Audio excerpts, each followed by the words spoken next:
नमस्कार, स्वागत है आप सभी का चुनावी अखाड़ा में और मैं हूं आपके साथ अक्षय पाठक। चुनावी दंगल का मैदान तैयार है। पहलवानी के लिए हुनर तराशे जा रहे हैं। खोज खोज कर पहलवान भी निकाले जा रहे हैं। जो पहलवानी के दांव पेंच नहीं जानते उन्हें सिखाए भी जा रहे हैं।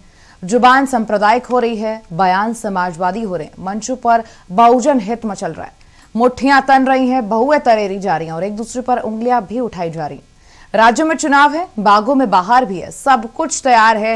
ये ठेठ सियासी नजारा है, ये चुनावी अखाड़ा है। नमस्कार दोस्तों, के न्यूज की खास पेशकश चुनावी अखाड़ा में आपका बहुत बहुत स्वागत है और मैं हूं आपके साथ अक्षय पाठक।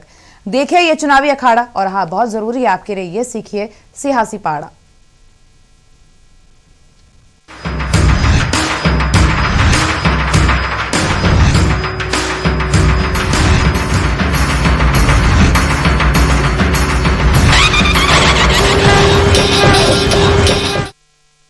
कानपुर काले धन का कीर्तिमान बन गया है। कीर्तिमान भी इतना बड़ा कि चारों ओर सिर्फ यही हल्ला है कि आखिर इतना पैसा आया कहां से और कैसे कोई इतना बड़ा धन कुबेर बन गया। जी हां, उत्तर प्रदेश में चुनाव आया तो छापों का दौर शुरू हो गया। लखनऊ, कानपुर, कन्नौज में इन दिनों छापा ही सुर्खियों में। कानपुर में इत्र कारोबारी के घर पर डीजीजीआई और आयकर विभाग ने छापा मारा। इतना पैसा मिला कि अब तो अफसर भी सोच में पड़ गए कि आखिर इतना पैसा आया कहां से। देखिए इस खास रिपोर्ट में।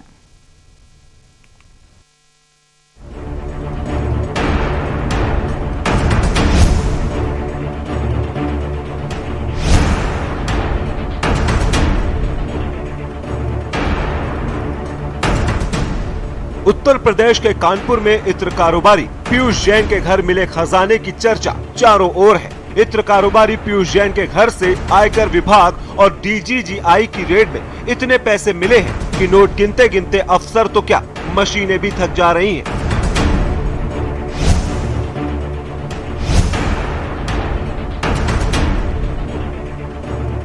कानपुर के धन कुबेर पीयूष जैन के घर लगातार 36 घंटे तक चली छापेमारी के दौरान नोट गिनते गिनते अफसरों के पसीने छूट गए।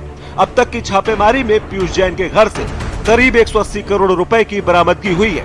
36 घंटे तक जारी छापेमारी में करीब 27 अफसर लगे हुए थे। साथ ही इन पैसों को गिनने के लिए 19 मशीनों का सहारा लिया गया। दरअसल पीयूष जैन के घर से मिले 180 करोड़ रुपए को 80 बक्सों में भरा गया और कर्मचारियों की मदद से बैंक तक पहुँचाया गया। 36 घंटे तक चली इस कार्रवाई में कुल 27 कर्मचारी लगातार लगे हुए थे। हालांकि छापेमारी के दौरान घर के अंदर और बाहर दोनों जगह पुलिस बलों की तैनाती थी। फिलहाल सूत्रों की माने तो आयकर विभाग की टीम अब भी पीयूष जैन के घर नोटों की गिनती कर रही है।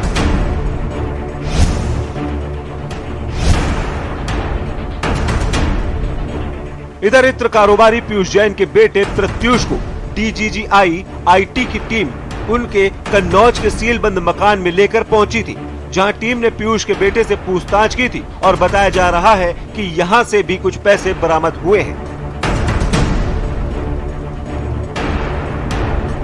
दरअसल पीयूष जैन पर आरोप है कि कई फर्जी फर्मों के नाम से बिल बनाकर कंपनी ने करोड़ों रुपए की जीएसटी चोरी की।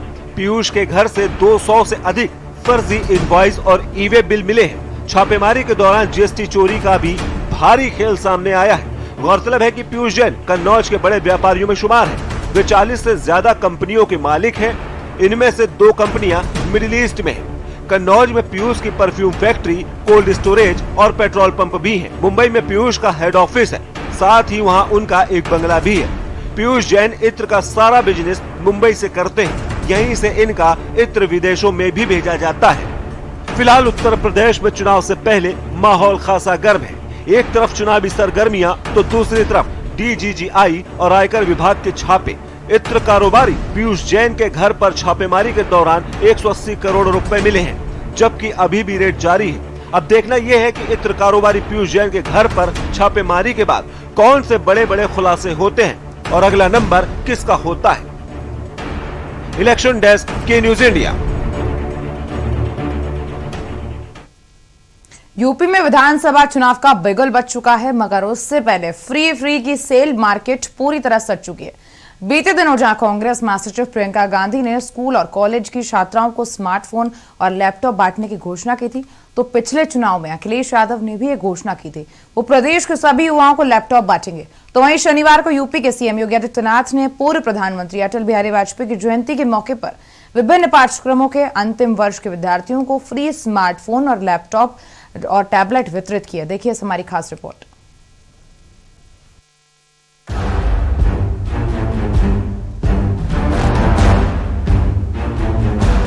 जैसे जैसे यूपी का विधानसभा चुनाव नजदीक आता जा रहा है, हर पार्टी अपने अपने वोट बैंक को एकजुट करने के लिए अलग अलग चुनावी स्टंट कर रही है।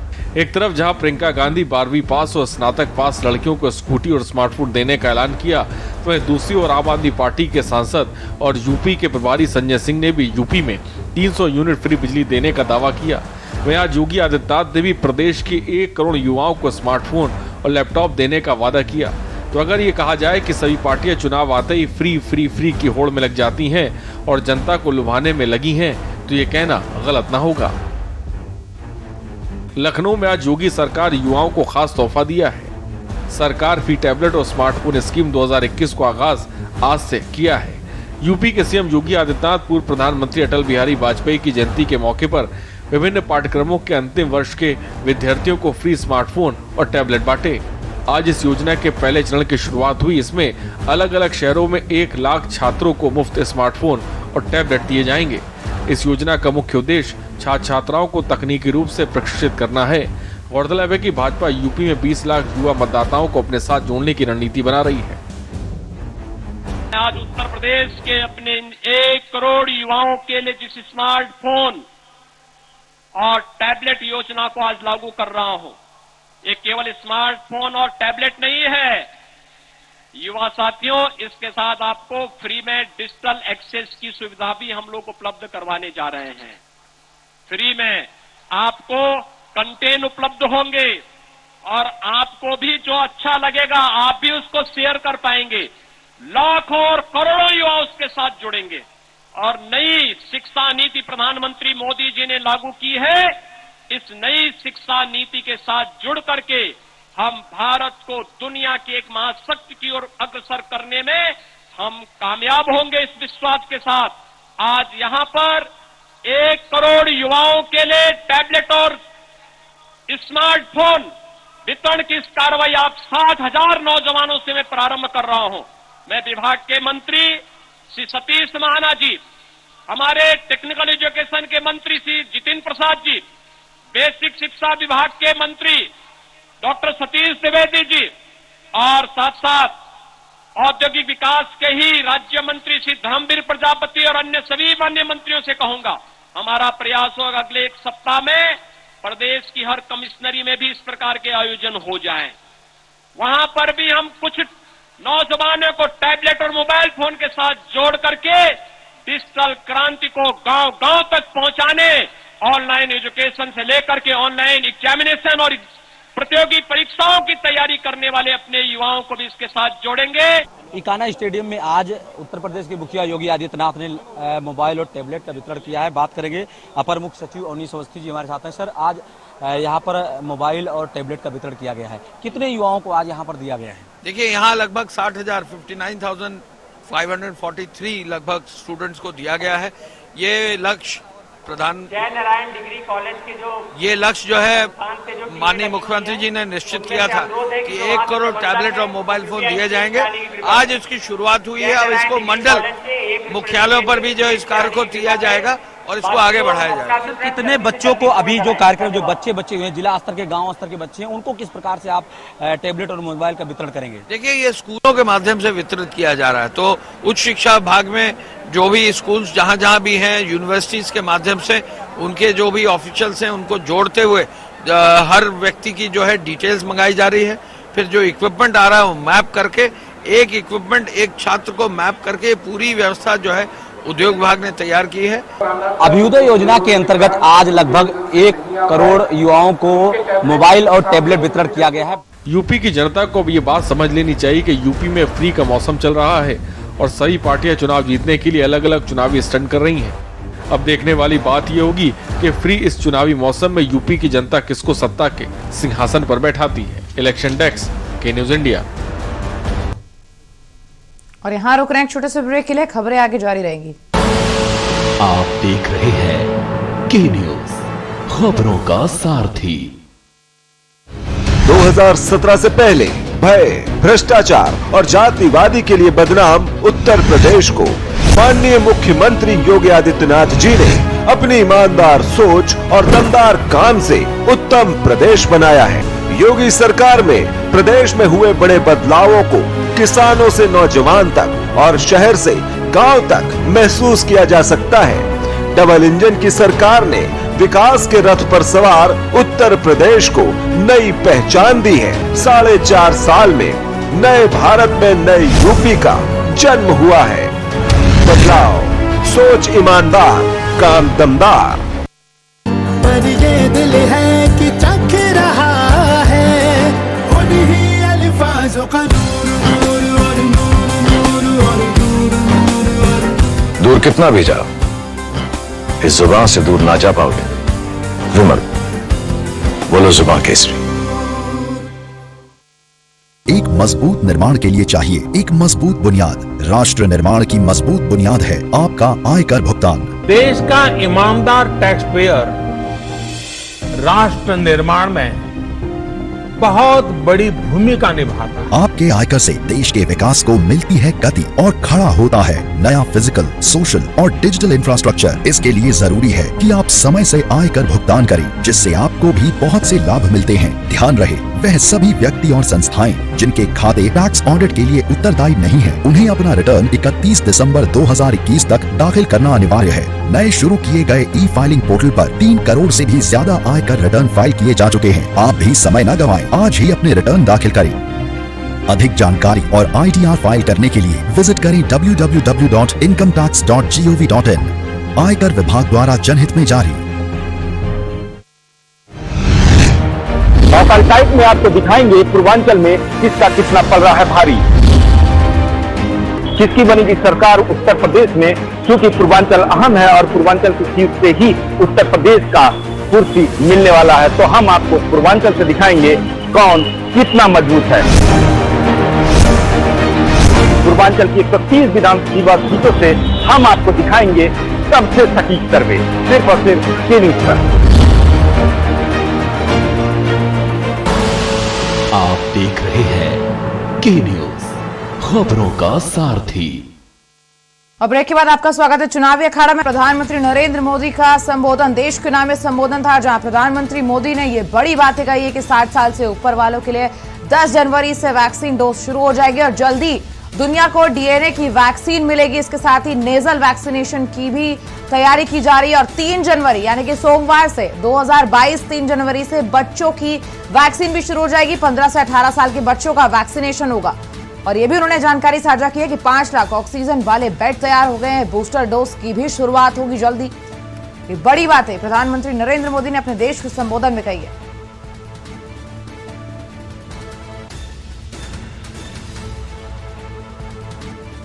और 10 जनवरी से बूस्टर डोज लगनी शुरू हो जाएगी। जो लोग 60 साल से ऊपर और बच्चों के लिए भी वैक्सीनेशन की शुरुआत होगी। और फ्रंट लाइन जो हेल्थ वर्कर्स है उनकी भी वैक्सीनेशन की शुरुआत हो जाएगी। 15 से 18 साल के बच्चों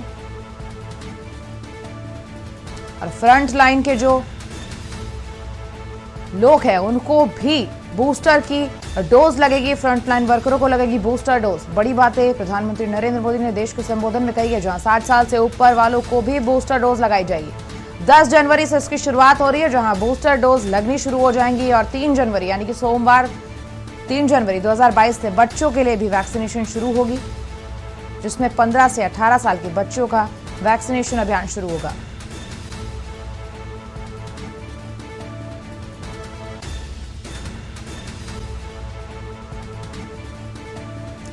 और इसी पर हमारे साथ हमारे प्रधान संपादक दुर्गेन चौहान जी जुड़ चुके हैं। दुर्गेन सर, जो अभी देश के नाम प्रधानमंत्री नरेंद्र मोदी ने संबोधन किया है उसमें बड़ी बातें उन्होंने कही है, जहां पर DNA वैक्सीन की शुरुआत की भी उन्होंने बात कही है और इसके साथ ही नेजल वैक्सीनेशन पर भी उन्होंने अहम जानकारी दी है।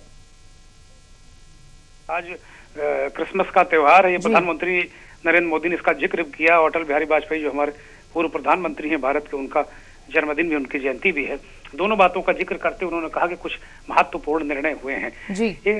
पिछले कुछ दिनों से ऐसी स्थितियों का निर्माण हो रहा था कि ऐसा एक तरीके से फिर से देश एक तरीके से कोरोना के शिकंजे, भय, डर और उसके आतंक में एक तरीके से पूरा देश ग्रसित होता जा रहा था और तमाम राज्यों ने नाइट कर्फ्यू लगा दिया है। हालांकि चुनावी रैलियों को लेकर अभी भी कोई फैसला नहीं आया है, लेकिन अब तक जो देखने को मिला है कि जो दहशत एक बन रही थी और लोगों ने मास्क लगाना छोड़ दिया था, जो जरूरी आपको प्रिकॉशंस लेने हैं वो नहीं ले रहे थे, तो इन सब को लेकर आज प्रधानमंत्री ने जनता के सामने आना वाजिब समझा और उन्होंने राष्ट्र के नाम एक संबोधन दिया। नरेंद्र मोदी समय समय पर जब भी कोई इस तरह की महत्वपूर्ण बातें होती हैं तो वो स्वयं सीधे आते हैं और अपने हिसाब से चीजों को रखते हैं। और आज उन्होंने कहा कि कुछ महत्वपूर्ण निर्णय हुए थे जिनको लेकर हमने आज ये उचित समझा कि एक क्रिसमस का पवित्र त्योहार है और अटल जी का जन्मदिन, तो ऐसे मौके पर ये बातें आपको बताई जाएं। ये 15 से 18 साल के बच्चों के लिए वैक्सीनेशन शुरू हो रहा है। अभी थोड़ी देर पहले शाम को देर शाम ये खबर आई थी कि 12 साल से 18 साल के बच्चों के लिए जो वैक्सीन भी बनाई जा रही है। तो अब वो कह रहे हैं कि कोरोना से लड़ाई को लेकर हम काफी वो हैं। साथ ही साथ प्रधानमंत्री ने इस पूरी बात को अगर ध्यान दें, उनकी बात पर अगर गौर करें तो अच्छी है। सबसे बड़ी बात यह है, निर्णय तो आप बता ही रही हैं कि फ्रंटलाइन वर्करों को बूस्टर डोज लगेगा, 60 से ऊपर के लोगों को बूस्टर डोज लगेगा। लेकिन जो सबसे बड़ी बात यह है, उन्होंने देश की तैयारियों के बारे में, जो सरकार की तैयारियां हैं कोरोना से लड़ाई को लेकर, उन्होंने ये बताया। क्योंकि बार बार ये हो रहा है, उत्तर प्रदेश के जो हाई कोर्ट है उसने इस बात को कहा कि चुनाव टाल देने चाहिए। जिस तरीके से रैलियां धुआंधार हो रही हैं, कोरोना ओमिक्रॉन के केसेस बढ़ रहे हैं और एक तरीके से माहौल बनने लगा था। 5 राज्यों में चुनाव हैं, उसको लेकर भी ये कहा जा रहा था कि भाई क्या हमारे पास तैयारियां पूरी हैं, तरह तरह के सवाल उठाए जा रहे थे। तो प्रधानमंत्री ने आज पूरे देश को आश्वस्त किया है कि उनके पास क्या क्या चीजें हैं, कितने लाख बेड हैं, कितने डॉक्टर हैं, क्या व्यवस्थाएं हैं, वैक्सीनेशन में हम कहाँ खड़े हैं, क्या क्या हम करने जा रहे हैं। एक बहुत बड़ी उपलब्धि की ओर भारत बढ़ रहा है। प्रधानमंत्री ने उसकी जानकारी दी कि हम डीएनए वैक्सीन भी बना रहे हैं। तो निश्चित तौर पर आगाह करने के साथ साथ भरोसा दिलाने वाला संबोधन था प्रधानमंत्री का। अक्षय जी, तमाम जानकारी देने के लिए सर, हमसे जुड़ने के लिए आपका बहुत बहुत शुक्रिया। आपको दिखा रहे हैं प्रधानमंत्री नरेंद्र मोदी की वो बड़ी बातें जो आज उन्होंने देश के संबोधन में कही हैं, जहां 3 जनवरी 2022 यानी नए साल की जो शुरुआत है वो 15 से 18 साल के बच्चों को वैक्सीन लगाकर की जा रही है। 5 लाख ऑक्सीजन वाले बेड तैयार हो गए हैं। बूस्टर डोज की भी शुरुआत हो जाएगी 10 जनवरी से, जहां फ्रंट लाइन वर्करों को प्रिकॉशन की जो डोज है वो लगेगी और 60 साल से ऊपर वालों को बूस्टर डोज लगाई जाएगी। ये निर्णय आज ही लिए हैं प्रधानमंत्री नरेंद्र मोदी ने अपने संबोधन की शुरुआत पहले तो क्रिसमस की बधाई देकर के और उसके बाद उन्होंने ये भी कहा कि 2022 आ रहा है, लोग उसका स्वागत करने के लिए तैयार हैं, लेकिन ओमिक्रॉन से सतर्क रहें, कोविड के नियमों को भूले नहीं। और इसके साथ ही उन्होंने अपने निर्णय को भी बताया जो आज निर्णय लिए गए हैं, जहां उन्होंने एक बड़ी घोषणा की है। 3 जनवरी 2022 से 15 से 18 साल के बच्चों को वैक्सीनेशन की शुरुआत कर दी जाएगी। फ्रंटलाइन वर्करों को भी प्रिकॉशन डोज लगनी शुरू हो जाएगी और 60 साल से ऊपर वालों को भी बूस्टर डोज लगेगी। 10 जनवरी से बूस्टर डोज है वो लगनी शुरू हो जाएगी और बच्चों के लिए 3 जनवरी से वैक्सीनेशन की शुरुआत होगी। इसके साथ ही दुनिया में अब डीएनए वैक्सीनेशन भी जल्द तैयार करी जा रही है।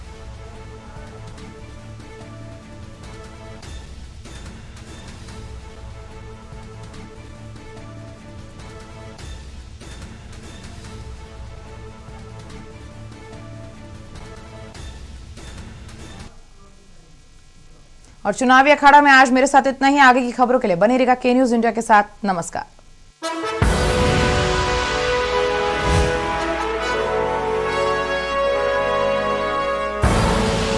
आप देख रहे हैं के न्यूज, खबरों का सारथी। ये है टीम सेफ किचन। ये गैस वाला क्यों सोचा, मतलब इसके पीछे आपकी सोच क्या थी, क्यों कर रहे हो ये सब? न्यूज़पेपर्स में आए दिन ये खबर आती रहती है कि गैस लीकेज से ये एक्सीडेंट हो गया और हम स्लम्स एरिया से बिलोंग करते हैं तो वहाँ पे भी ऐसे एक्सीडेंट्स आए दिन होते रहते हैं। तो जो हमारा ये प्रोडक्ट है ये आपको इंडिकेट कर देगा कि आपके सिलेंडर से गैस लीक कर रही है एंड साउंड बजर बजेगा। आप सब ने एक बहुत बड़ी समस्या को पकड़ा कि झुग्गियों में आग लग जाती है। आपके आइडिया को बहुत बधाई और जिस पैशन से आप लोग इसमें लगे हो। और अब आ रही है टीम रंग बहार। कैसे बनाते हो, ये क्या है? हम मतलब नॉर्मली वाइट कपड़ा लाते हैं, फिर चने हो गए, चावल, दाल, मैक्रोनी, इन सब से हम उसको टाई अप करके एक साइड से बांध के फिर हम इसको गर्म पानी में नमक डाल के हम इस कपड़े को उसमें डाई करते हैं। दिव्या जी तो गारमेंट बैकग्राउंड से, उन्होंने भी नहीं देखे ऐसे टैसल, और मैं भी NIFT से पढ़ा हूँ, मैंने भी नहीं देखे। यस सर, हम जहाँ जाते हैं हमें ऑर्डर मिल जाते हैं। अब मिलते हैं LED सॉल्यूशन से। ये आइडिया क्यों है सर? क्योंकि हम लोग ऐसे गांव से आते हैं जहां पर अक्सर शाम के टाइम लाइट चली जाती है और रात में नहीं आती है, और जो वहां के लोग हैं जैसे महिलाएं हैं उनको खाना बनाने में, और जो बच्चे हैं उनको पढ़ने में दिक्कतें आती हैं। कहाँ रहते हो? यूपी से बिलोंग करते हैं, बट अभी छतरपुर में रहते हैं। आपने गांव के दर्द को फील किया, उन इलाकों के दर्द को फील किया जहां लाइट कम आती है। Yes sir. दिल्ली में आके रह रहे, पढ़ाई कर रहे बच्चे। Yes sir. बहुत शानदार, thank you sir. Business blasters के इस एपिसोड में इन्वेस्टर्स का कितना इन्वेस्टमेंट मिलेगा इन तीनों टीम्स को, देखिए इस रविवार शाम 7 बजे। जुबान के लिए उड़ चला गैरों की ज़मीं पर, खुशबू अपने पन की ढूंढता, और दूर कितना भी जाओ, इस जुबान से दूर ना जा पाओगे। विमल, बोलो जुबान केसरी। और टाइप में आपको दिखाएंगे पूर्वांचल में किसका कितना पड़ रहा है भारी, किसकी बनेगी सरकार उत्तर प्रदेश में, क्योंकि पूर्वांचल अहम है और पूर्वांचल की सीट से ही उत्तर प्रदेश का कुर्सी मिलने वाला है। तो हम आपको पूर्वांचल से दिखाएंगे कौन कितना मजबूत है। पूर्वांचल की 130 विधानसभा सीटों से हम आपको दिखाएंगे सबसे सटीक सर्वे, सिर्फ और सिर्फ के न्यूज़ पर।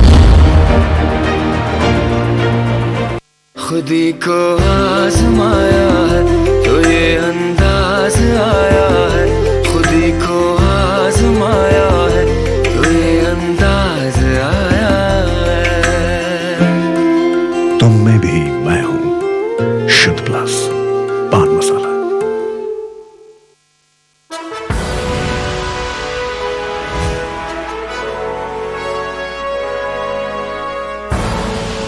आप देख रहे हैं के न्यूज़, खबरों का सारथी।